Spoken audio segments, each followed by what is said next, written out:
My name's Olivia Tyrrell. I'm a member of the photogrammetry team for the stereo cameras for Lunar Plume-Surface Studies, or SCALPPS for short. SCALPPS is an array of small cameras that will be placed around the base of a lunar lander and collect imagery during the descent and landing of the vehicle. Using a technique called stereo photogrammetry, we can use those images to reconstruct a 3D shape of the ground. As the lander comes down, its hot engine plumes will interact with the surface.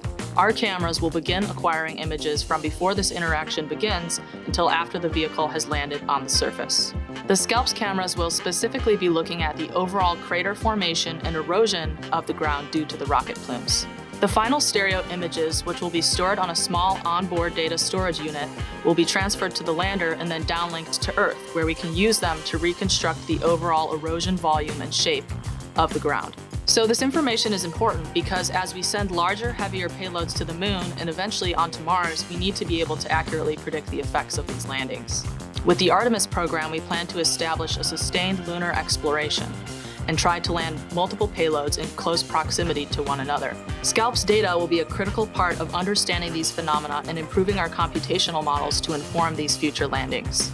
Commercial lunar payload services, NASA and American companies working together.